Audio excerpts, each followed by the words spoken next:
Today, we have an interesting case. This is a story of a lady aged 38. She has shared some details about her finances, and more interestingly, there was actually a follow-up because many people were commenting on what she should do. And when I was looking through the follow-up, I saw this comment that she has no trust in financial advisors. Actually, I kind of get what she's mentioning, and that's why I'm fueled to make a change towards the image of financial advisors. That's why I started this show, The Georgetown Show. I want to dive into the case. I want to give some pointers that maybe if you are also in a similar situation, you can take away some learning points and reshape that thinking process. So without further ado, let's dive on to what she has mentioned. She is age 38, her husband age 40. Her take-home pay is $4,500 while her husband's is $5,800, both after CPF deductions. They are staying in a 5-room HDB flat, 2 kids, one age 3 and one only 10 months old. Her husband takes care of childcare fees, enrichment classes, utility bills, kids insurance. For herself, these are her following monthly expenses: stocks and savings plans $800, allowances for her own parents $1,400, insurance $100, internet and bills $100. Her credit card bill rakes up to be about $1,500 to $2,000 per month. And the whole problem with this whole structure is she's unable to save up anything else per month basis, or sometimes it eats into her net savings. This credit card bill includes transport fees, eating out, groceries, buying toys, clothes, as well as expenditure for the family. Now there are 2 points that we can discuss a bit further. The first is quite obviously this glaring point, correct? $1,400 to parents. I don't know if you paused at it also or not. For myself, I also don't give such an amount, but giving how much to parents is individual decision, and it also depends on how dependent parents are on the kids for month-to-month expenses.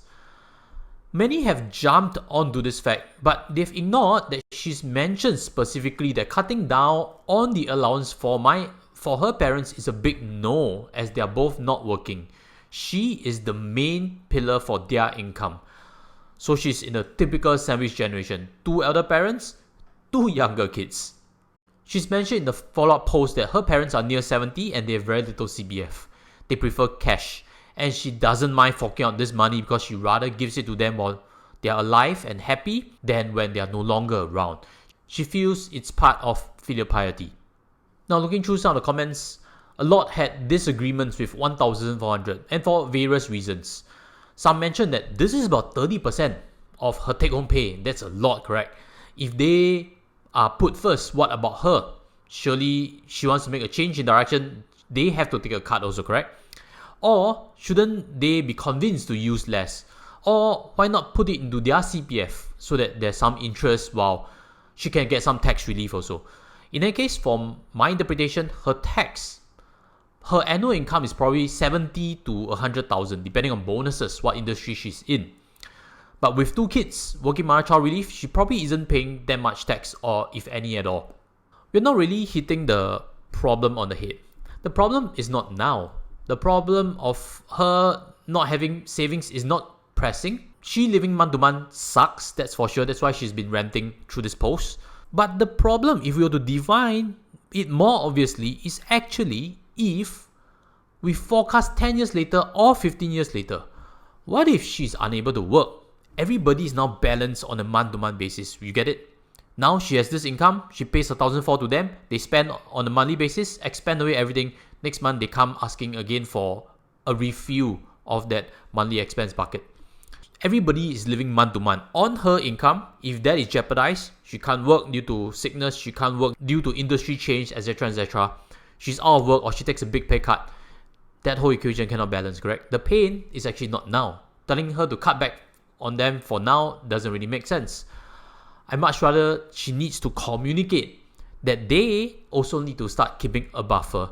If they spend away every of that $700, sooner or later, if her tap dries, they would run into trouble. So the pressure would start to build then. So the urgent thing is to build a buffer. We don't know how long this runway is, because if you think 10 or 15 years runway, there are bound to be problems for any family that's living month to month.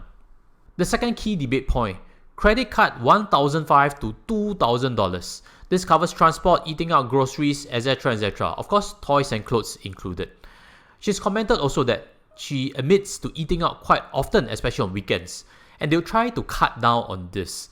Grocery expenditure is quite a bit, and they have been spending on snacks for the entire family. So when I looked at comments, people jump on the pennies but miss the story of the pound. It's not going to change very much, this whole expenditure. I did a whole review on my expenses very recently. My family expenses for grocery, food, and entertainment is $2,700 per month. I eat out quite frequently also, but I don't spend too much on entertainment. In my opinion, $1,500 to $2,000 for a family of 4, very similar to my situation, is almost impossible to cut back. I'm not too sure if there's that much slack actually. If there is, it's only going to move the needle that little bit. For some who don't run family expenses, it's easy to compare against their situation, which is just one person. But now there are 2 hungry mouths. If you buy milk powder, the bills are already going to stack up. And more importantly, in my assessment for my own, my transport cost is moved out already to the car portion. So I'm actually spending quite substantially more than her amount, because her $1,500 to $2,000 also factors in transport costs. For example, bus, you use credit card to tap. But having mentioned to here, where are the cash payments? Are there further cash payments that's dragging down her entire balance sheet? Because when I look at my situation, I realize also there are quite some amounts in cash. We use GrabPay, we top up by PayNow. We use cash in hawker centers. So in my opinion, there's still certain other expenses that are cash that could have fallen out of her computation. So speaking to here, let me also invite you to go and check back on your expenses. I'll leave a link on top and towards the end of this whole discussion on my own expenses. Whether there are amounts to cut back or whether it's a big amount, it's for different family situations. But as always, if you want to improve for your own finances, do a thorough audit so you know where your money is flowing, because later I'll lead to a key point to round up this whole discussion. But my problem is actually not in this credit card expenditure also. How much snacks and toys can you cut back on? My bigger problem that I'm curious about is her husband's side. She's mentioned that her husband again takes care of childcare fees, enrichment classes, utility bills and kids insurance. He earns $5,800. Do note, there is no mention of infant care. Infant care is more expensive than childcare. If the elder kid is in childcare, probably N1, and in PCF, that is only about $400 to $500 per month. In fact, it's better to pump extra money into CDA accounts and let schools deduct from there, because CDA you still can get 2%. So that's something that I would suggest if she hasn't really tapped on.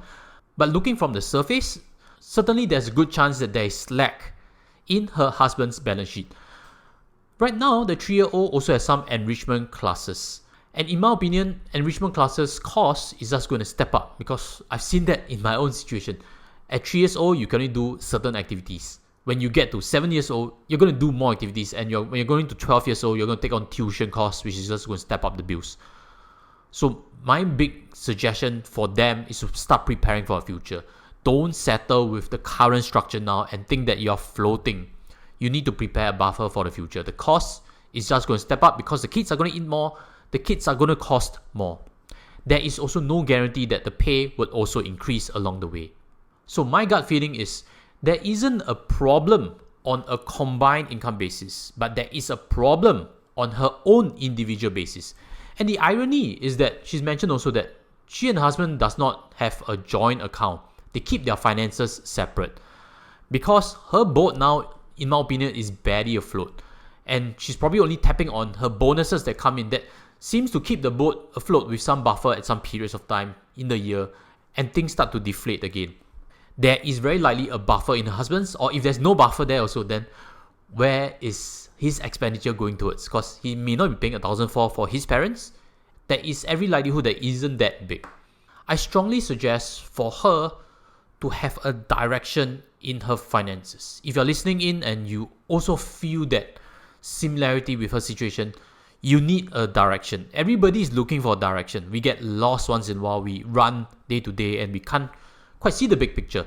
You need to have a direction in your finances. Because when she asked this question, what is a healthy amount of savings one should have?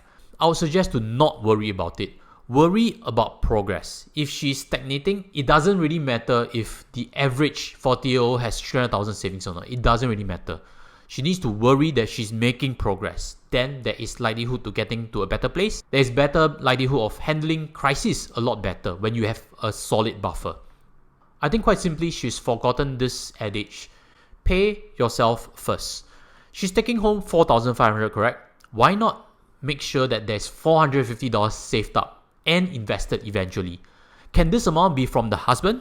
Why not? In my surface view, I do feel that it's likelihood that he has a buffer. And for example, if she is willing to pay herself first and invest this amount for the next 12 years, a decent investment would have brought this to $100,000 in 12 years when she reaches the age of 50. Fantastic, correct? Her first 6-figure investment pot that she can tap on for dividends if she were to retire early for whatever reason. Does this whole concept replicate what she's doing currently, whereby she's mentioned she has $800 towards stocks and savings plan, correct? My question to this is, what exactly is the stocks plan? Is it an investment-linked plan? Or is it like OCBC BCIP plan, whereby you buy ETFs on a consistent basis?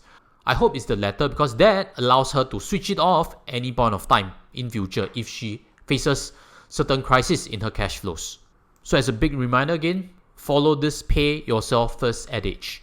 Now back to this whole part where she mentions she doesn't trust financial advisors. Hopefully I've given some food for thought, and hopefully this goes in a very, very small step to repairing some of the image problems that my industry actually has. And I can end on with something regarding the insurance perspective. She's mentioned that she's allocating $100 per month only towards insurance. And for my guess, annual income for her is 70 to 100k.